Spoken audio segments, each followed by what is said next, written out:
Hello and welcome back to NHB Retro. In this video I want to sort of recap my most recent video, which I did on the Drean Commodore 64. Apologies for mispronouncing it in that last video, it being the name of the company, which I was pronouncing Drean, rhymes with dream, and it apparently is actually correctly pronounced Drean. So yeah. In that video, we took a look at kind of more closely looking at sort of some of the fairly brutal mods that have been done to this board. But in this video, I just want to take a closer look at the board itself, because it was pointed out to me that this is, in fact, a very early board. We can see that it's the assembly 326298 Rev A, which is the first rev of this motherboard, and in fact it has some features on it that make it seem like potentially a very early version even of that board, which I've done a little research for this video, which I know, hold your horses, don't be impressed yet. The very earliest versions of this board, of course, came in a bread bin Commodore 64, which had a characteristic silver label, not the rainbow label that became the standard later. And this board indeed has some features that make it seem like one of those very early boards, as well as some features that make it seem like it's probably one of the slightly later boards. Of course, it has been extensively modified, so kind of hard to tell really exactly what it's been through, what it originally was, what things have been changed that are making it seem different. So anyway, enough rambling. Let's go ahead and take a look. First of all, let's go ahead and outline some of the things that make this seem like a very early board. It's got the very early actual really a PLA, not a mask PLA. So this actually would have been the original PLAs were actually burned, much like well, in a similar fashion to burning an EEPROM. And this is one of those chips. So later, of course, Commodore went to creating a mask version of this, which basically didn't need to be programmed. It was made with the programming baked in, if you will. This is one of the earlier versions of that chip, which incidentally, I've heard that these are extremely reliable compared to the later Commodore PLAs, which of course are notoriously unreliable. So anyway, yeah, very early version of that chip. We can see some other features here. Hopefully you can see the cartridge slot here is of a characteristic green color, which would be indicative of a very early motherboard. There's a better view of that. So that's interesting. The power switch, if this were one of the really early motherboards, this power switch would also be green. However, that is clearly one of the things that has been replaced and changed and modified on this board.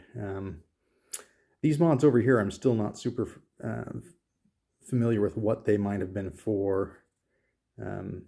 Yeah, anyway. So yeah, that's looking like a very early version of the board. Of course, the layout with the this version of the power regulator over here, this is actually how they came. They didn't have a support, which is what I suspected they would. Some of these actually, I guess, came without a heat sink on them at all. Kind of interesting. Let's see here. And of course, the chips themselves have pretty early date codes, 51st week of 82 there. I will note, of course, there are something of a mishmash of chips in here, which, given the general I'll say usedness of this board, is not a surprise. So there we have a later 6510 from 83. The SID is 4582.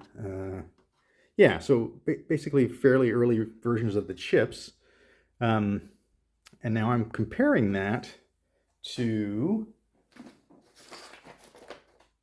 pardon my off-camera, this other motherboard that I have. This is from a rainbow bread bin that I have. It's the same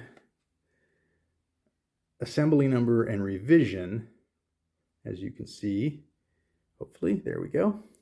But it has, you know, the green power connector and this black switch. This board, incidentally, still has its brass backplate, which I'm not going to remove just for this video. But yeah, so this is the one I'm comparing it with. This is kind of my known good sample.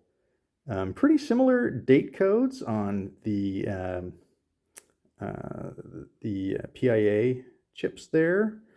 Let's see.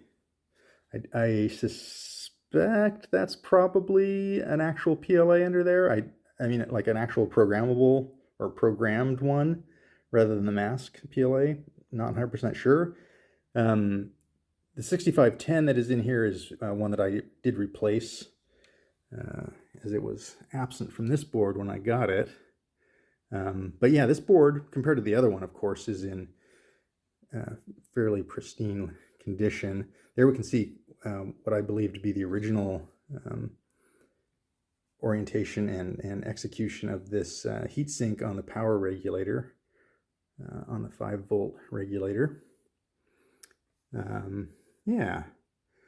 So let's look at a couple of the differences and compare. One thing that I pointed out in the last one is that the other board down here has this little jumper wire soldered in here, and this board does indeed as well. And I'm thinking that might have been factory on this slightly later board. And this is a very common mod, as I've discovered, that basically rearranges some of the reset circuitry so that to better match the later boards, so that some cartridges that require that feature will function on these earlier boards. That's all that is.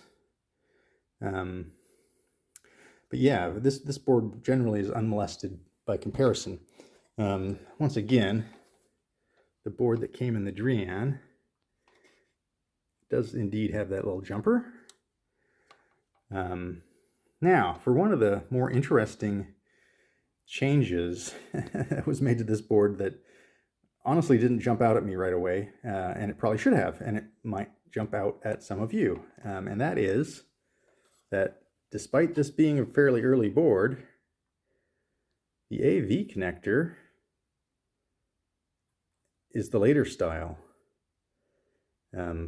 Let's get up here and compare. See if I can get away with juggling these Commodore 64 motherboards. Let's see if we can compare. Yes, so this is the original AV connector, which has 5 connections on it, and this is the later style. There we go. Later style that would not have come with this board. And so let's take a look at that. I think that's a large number of these mods that you see. So yeah, clearly, let's get a really nice view here. Basically what has happened here is someone has patched in the newer version of the socket and obtained the signals from various places that I guess they were present on the board that are required for the 7-pin, I think it's 7-pin, though I think this one's interesting. Anyway, yeah, so they obviously needed the extra signals, and I'm guessing they just kind of drilled some holes through there that weren't originally there in order to mount the extra pins. Unless Commodore made it with those connectors on there, I'm not sure. It also looks like the serial connector on this one has been replaced, as you can see from the all the flux and uncleaned up soldering. In fact, some of those don't look the best. But yeah, so that's clearly an interesting mod that got made to this really early board. Unfortunately, it would be neat if this still had the original AV connector.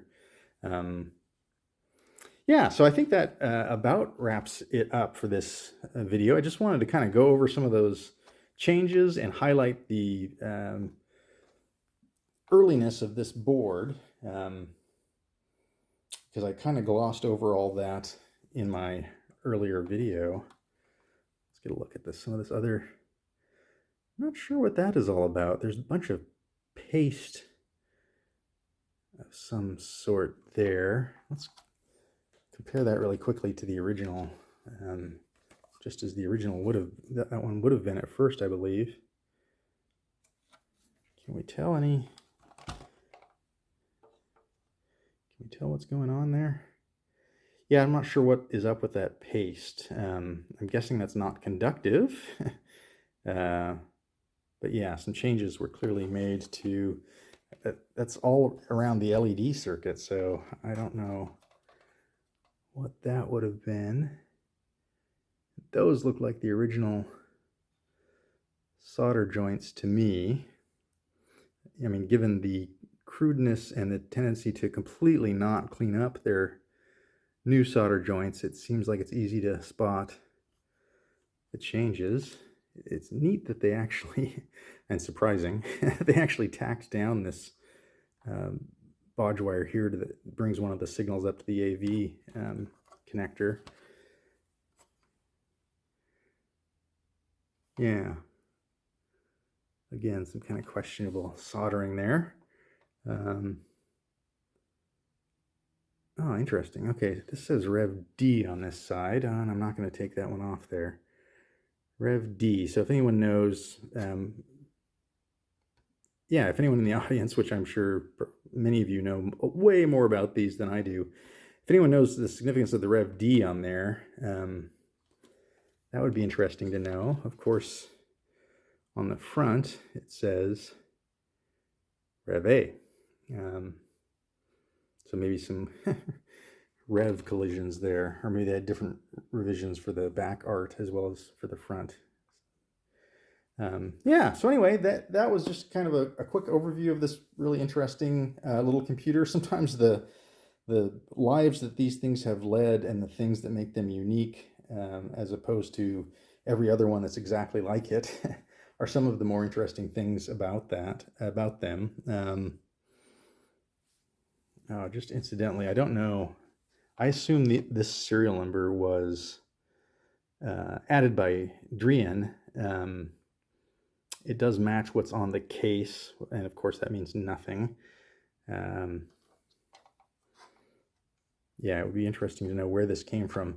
My understanding is that some of these older boards, that Commodore even recalled some of them for some reason. I'm not sure exactly what the deal was there, and may have refurbished some of them themselves. And so, of course, I wouldn't be surprised if Drean also used some recycled boards, though I'd be surprised if they ever shipped. I know Drean shipped bread bins, but I'd be really surprised if they shipped this early of a version of the bread bin. So anyway, yeah, interesting stuff. Again, it would be super cool to be able to figure out the actual story behind this board, but that's probably never going to happen unless someone recognizes their handwriting and can tell me what that means. That's probably even not the whole story there either.